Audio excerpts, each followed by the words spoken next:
Tell me what's going on for you and how could I help?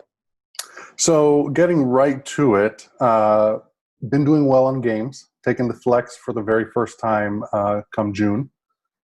This really kind of last ditch effort to apply for the fall. Kind of made this life decision with my wife just a few weeks before April. So June was really the only option I had before the fall. Thankfully, we've had a little more downtime, and so I've taken the time over the last 2 months to find out what the LSAT is and to get to understand what it entails, law school, and all of that. So games have been going pretty well. I think my mind kind of steers in that direction. I know it does for a lot of people. But logical reasoning and reading comprehension seem to be areas where I'm a little more at fault, usually about 9 to 11 questions in each section incorrect. And I'm trying to figure out what is that step that I'm missing for these things to click. I understand the idea that we're supposed to find the main conclusion of the argument and find the support, find out where a lot of that connects or doesn't connect, etc. I'm trying to take that next step. I'm scoring somewhere in the 150s, mid to upper, lower, depending on the week. What is that next step I need to take to really push myself into the 160 area? Sure. Well, let me ask you this regarding logical reasoning. What does your question review process look like? Yeah, and that was another part. That was going to be the next part of my question. I'm going back through a blind review, taking those questions that I did get incorrect, turning back around, reviewing those stimuli, and really trying to think about where I made the misstep. And usually I'm doing much better on a blind review with no time constraint. I'm seeing the same thing over at reading comprehension as well.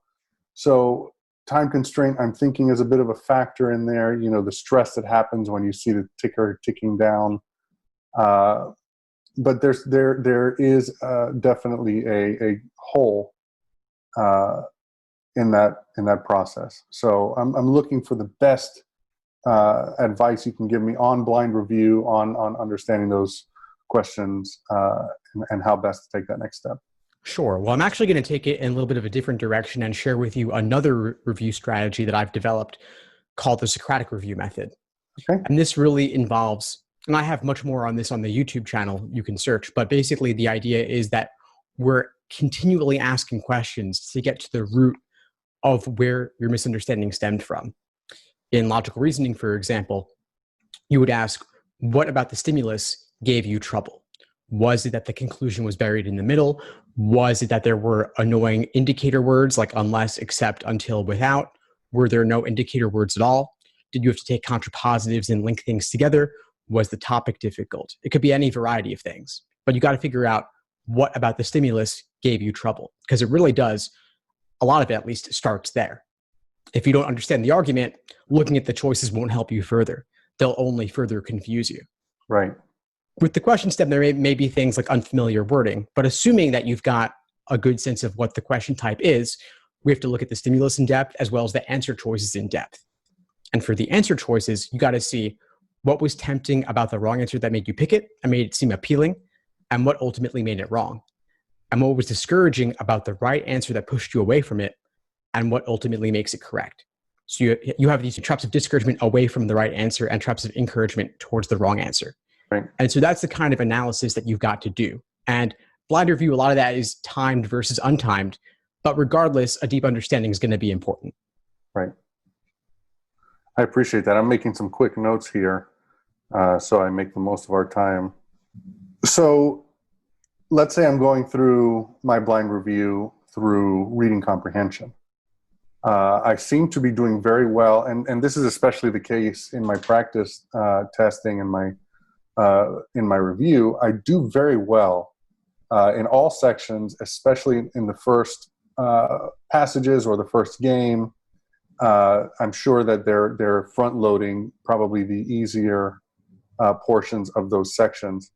How do I, through that time, as I get into the second and third and fourth games, passages, and quarters of that LR section, number one, endurance. How do I keep my focus throughout that time? And number two, should I change the order in which I approach the test, maybe front loading the harder questions? What's your strategy there? Sure. So endurance, it's like a muscle. You get stronger by doing it more. So I would be doing lots of timed sections, lots of timed exams. Endurance as a whole is actually less important for flex because you're only doing 3 sections, not 5. But simulate test day, get as many 3-section exams under your belt as possible for the flex so that it'll be just another run through on test day. Right. So that's the only way I can think of to build is by doing it. When it comes to order of approach, on average, I would do things in the order given. There's a cost in terms of jumping around, like doing the 4th game before the 3rd game. And I would never do the harder questions first because everything is worth the same. Within a game or within a passage, you might do the questions associated with that game or passage out of order. But I wouldn't look to do, if you're planning to solve all 4 games or all 4 passages anyway, I don't see a lot of value in skipping one only to come back to it. Gotcha. But your mileage may vary. Try it out if you think it might help. Sure.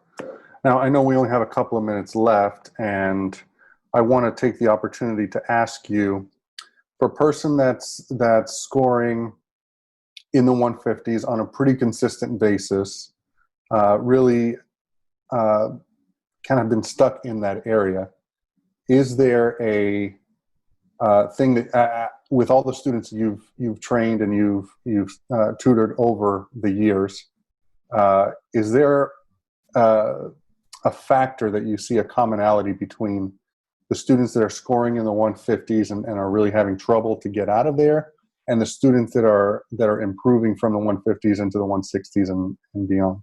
Yeah, sure. So I think 150s to 160s involves becoming proficient in the strategies for all sections and all question types. Then 160s to 170s involves a deeper analysis to understand why the strategies work. In cases where there are formulas, why do the formulas work? How were they derived and developed? And then becoming obsessed with knowing everything they can about this exam. So including what goes into constructing it, what goes into the various difficulty levels of different questions. I also have personally, of course, been obsessed with this exam, as you might gather, and I befriended a former writer of actual LSAT questions. And I conducted written interviews with him. I conducted video and podcast interviews with him as well. And I'd recommend checking those out because there's nothing like getting it straight from the horse's mouth and seeing his perspective, even just the way he talks like an LSAT question. There's something about that precision, that detail, that depth. And so I'd recommend looking at those. I've done a few videos with him and a series of written interviews with him as well. And we go into what is involved in making this exam and creating it. And so just developing an interest in psychometrics in general, the science of standardized exams, is really interesting. And the more you can learn about this exam, the better you'll do. Beautiful. Steve, I don't want to take too much of your time, and I don't know any more specific questions that I prepared. We moved pretty quickly through them. Is there any advice you would offer kind of beyond that area? Well, since we were talking about question review, I'm going to send you a link to that video about question review, the Socratic review method, so that you can get more of the details related to it and some other ideas around reviewing in general. Because I think that, especially in the final weeks, there's not as much foundational work to do as there is in-depth review and timed exams. And the stuff on understanding the exam on a deeper level, you can look at that and obviously consume it in a day if you want to. But the more time that you have to let it sink in, the more of an impact it'll have. And so I would definitely look at it today and keep it in mind over the next couple of weeks. And then if you end up retaking it beyond June, you might have more time to do that sort of analysis and research that I talked about. Beautiful. Well, I look forward to that. Thanks for tuning into the show. Please subscribe if you haven't done so already to be notified of new episodes as I release them. And feel free to reach out if you need anything at all as you move forward with your prep. I'm happy to help however I can. In the meantime, I'll wish you all the best and take care.